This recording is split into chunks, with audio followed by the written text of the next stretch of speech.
తెలంగాణకి సంబంధించిన breaking news చూస్తున్నాం. ఎంపీ అభ్యర్థులపై టీఆర్ఎస్ అధినేత కేసీఆర్ కసరత్తు చేస్తున్నారు. కరీంనగర్ అభ్యర్థిగా వినోద్ను నిన్న బహిరంగ సభలో కేసీఆర్ ప్రకటించారు. ఇక రేపు నిజామాబాద్ అభ్యర్థిని ప్రకటించే అవకాశం ఉంది.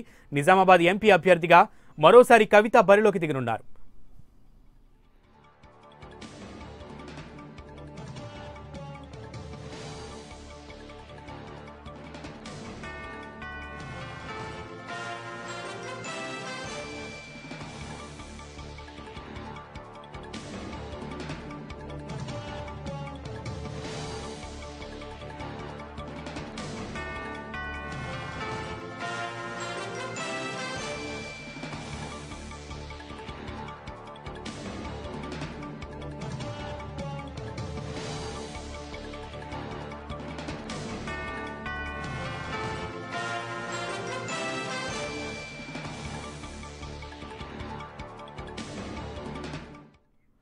ఎంపీ అభ్యర్థులపై టీఆర్ఎస్ అధినేత కేసీఆర్ కసరత్తు చేస్తున్నారు.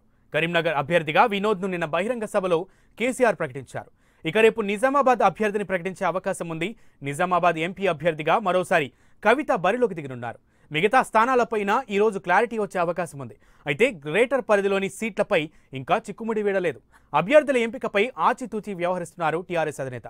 పెద్దపల్లి స్థానంపై వివేక్కు క్లారిటీ ఇచ్చినట్లుగా తెలుస్తోంది.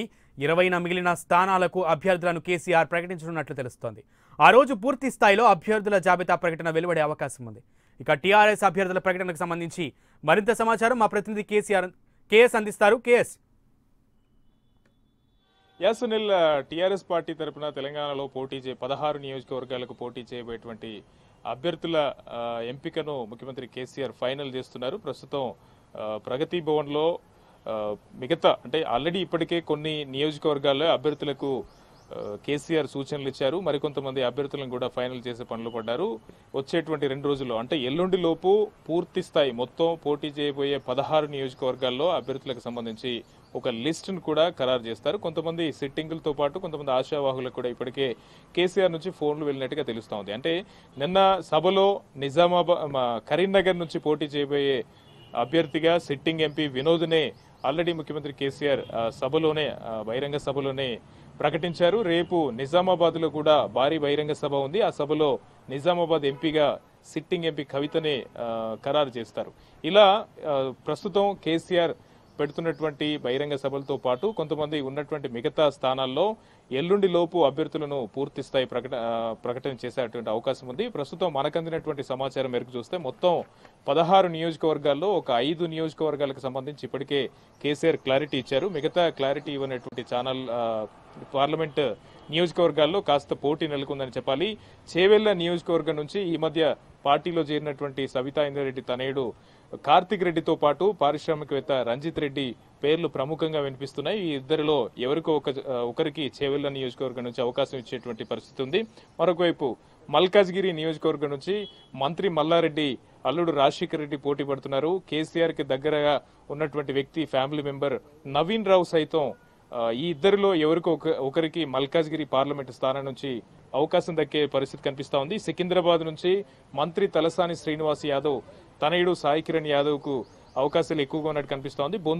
నగర మేయర్ బొంతు రామ్మోహన్ సతీమణి బొంతు శ్రీదేవి సైతం తమకు అవకాశం ఇవ్వాలని కోరుతా ఉంది. పార్లమెంట్ నియోజకవర్గ ఇన్ఛార్జిగా ఉన్నటువంటి బండి రమేష్ సైతం తమకు అవకాశం ఇవ్వాలని కోరుతున్నారు. ఈ ముగ్గురులో ఎవరినో ఒకరిని కేసీఆర్ ఫైనల్ చేసేటువంటి అవకాశం కనిపిస్తా ఉంది. ఆదిలాబాద్ నుంచి సిట్టింగ్ ఎంపీ నగేష్ కి ఆల్రెడీ కేసీఆర్ ఫోన్ చేసి చెప్పినట్టుగా సమాచారం. ఈసారి కూడా ఎంపీగా పోటీ చేయాలని చెప్పినట్టుగా సమాచారం. దీంతో ఆయన ఆల్రెడీ ప్రచారాన్ని కూడా స్టార్ట్ చేశారు. కరీంనగర్ నుంచి ఎలాగూ వినోద్కి అవకాశం ఇచ్చారు. పెద్దపల్లి మీదనే కాస్త ఆసక్తిగా ఉండేది. పెద్దపల్లి నియోజకవర్గం నుంచి మాజీ ఎంపీ వివేక్కే ఈసారి అవకాశం ఇచ్చారు. అయితే గత 4 రోజులుగా వివేక్కి అవకాశం దక్కపోవచ్చు అన్నటువంటి ఈ అనుమానాలను కూడా పూర్తిగా కేసీఆర్ కొట్టిపడేశారు. ఈ రోజు ఎంపీగా పెద్దపల్లి ఎంపీ నుంచి వివేక్కే కన్ఫర్మ్ చేస్తున్నట్టు కేసీఆర్ నుంచి కూడా ఒక క్లారిటీ వచ్చినట్టు మనకు తెలుస్తా ఉంది. మహబూబ్ నగర్ నుంచి సిట్టింగ్ ఎంపీ జితేందర్ రెడ్డి లేదా మరొక ల్యాబ్స్ ఓనర్ శ్రీనివాస్ రెడ్డి అనే ఒక పేరు కూడా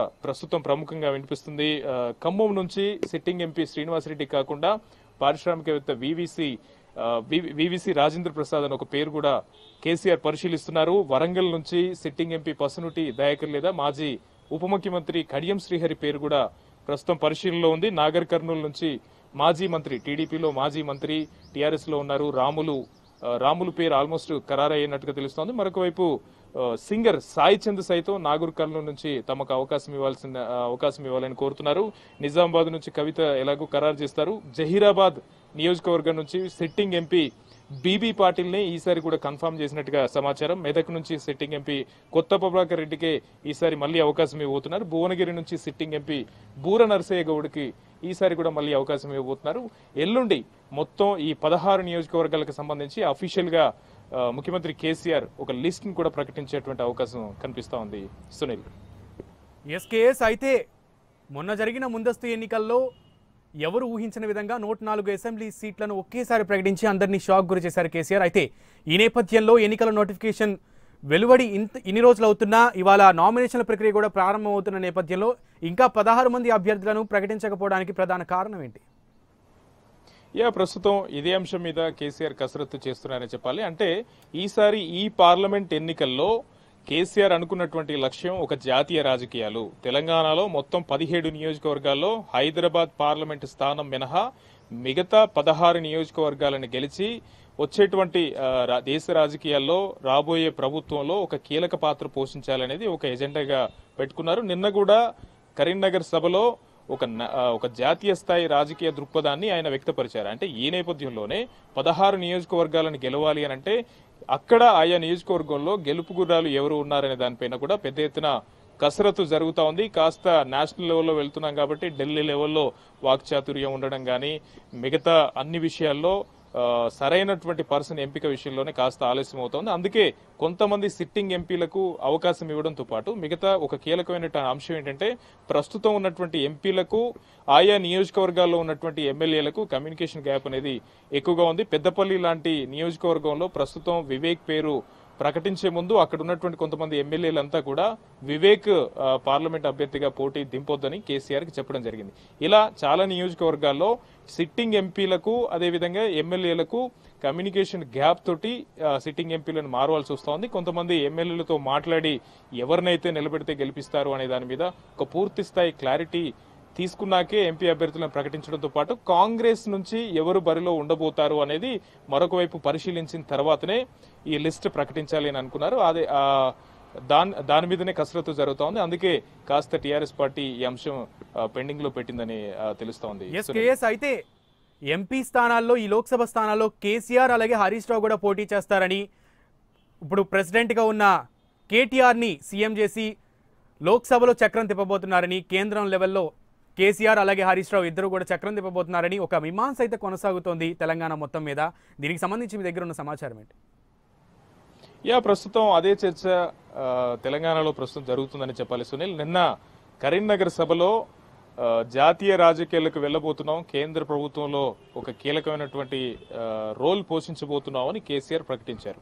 అంటే కేంద్రానికి వెళ్లబోతున్నాము అని అంటే ఖచ్చితంగా రాష్ట్రంలో ముఖ్యమంత్రి ఈ పార్లమెంట్ ఎన్నికల అనంతరం వచ్చేటువంటి ప్రభుత్వం అంటే కేసీఆర్ లక్ష్యం ఒకటే, జాతీయ స్థాయిలో ఇటు బీజేపీ కానీ కాంగ్రెస్ కానీ ఈ రెండు జాతీయ పార్టీలకు పూర్తి స్థాయి మెజారిటీ రాదని ప్రాంతీయ పార్టీలు అన్ని కలిపి చక్రం తిప్పి కేంద్రంలో ఒక సంకీర్ణ ప్రభుత్వాన్ని ఏర్పాటు చేస్తామన్నటువంటి ఒక ఆలోచనలో ఉన్నారు. అది కనుక సక్సెస్ అయితే నిజంగా సెంట్రల్లో చక్రం తిప్పాల్సినటువంటి సిచ్యువేషన్ ఎదురైతే ఇప్పటికిప్పుడు ఎంపీగా కేసీఆర్ అయితే బరిలోకి దిగరు. ఒక జాతీయ స్థాయి రాజకీయాలను బేస్ చేసుకుని ఇక్కడ ఎంపీలను గెలిపించుకునే ఆలోచనలోనే ఉన్నారు. ఢిల్లీలో పరిస్థితిని బట్టి ఇక్కడ నుంచి జాతీయ రాజకీయాలకు వెళ్ళాలి, ఖచ్చితంగా టీఆర్ఎస్ ఎంపీల సపోర్ట్ అవసరం అని అనుకున్నప్పుడు ఆయన ఢిల్లీకి వెళ్లే అవకాశం ఉంటుంది. అప్పుడు ముఖ్యమంత్రి మార్పు అనేది ఖచ్చితంగా ఉంటుంది. కేటీఆర్ మొదటి నుంచి జరుగుతున్నటువంటి ప్రచారమే పార్లమెంట్ ఎన్నికల తర్వాత కేసీఆర్ జాతీయ రాజకీయాలు వెళ్తారు, కేటీఆర్ తెలంగాణ ముఖ్యమంత్రి అవుతారు అనేది ఒక చర్చ జరుగుతూ ఉంది. నిన్న కేసీఆర్ సభ తర్వాత దానికి కాస్త బలం చేకూరింది. కానీ హరీష్ రావు విషయంలో హరీష్ రావు అనుకున్నారు జహీరాబాద్ నుంచి హరీష్ రావుని బరిలోకి దింపుతారు, కేంద్రంలో వెళ్లే ముందు తనతో పాటు అల్లుడు హరీష్ రావుని కూడా తీసుకెళ్తారు అన్నటువంటి ఒక చర్చ జరిగింది. కానీ ఇటు మెదక్ స్థానం నుంచి కానీ అటు జహీరాబాద్ నుంచి స్థానం కానీ హరీష్ రావు పేరు పరిశీలనలో లేదు. మెదక్ నుంచి సిట్టింగ్ ఎంపీ కొత్త ప్రభాకర్ రెడ్డిని మళ్ళీ కన్ఫర్మ్ చేయబోతున్నారు. జహీరాబాద్ నుంచి బీబీ పాటిల్ పేరునే మళ్ళీ కేసీఆర్ ఫైనల్ చేస్తున్నారు. ఇక హరీష్ రావు పేరుని ప్రకటించేటువంటి అవకాశం అయితే లేదు. ప్రస్తుతం ఆయన ఎంపీగా పోటీ చేయరు అనేది నిన్న స్పష్టంగా అర్థమైపోయింది Sunil. Right case, thank you.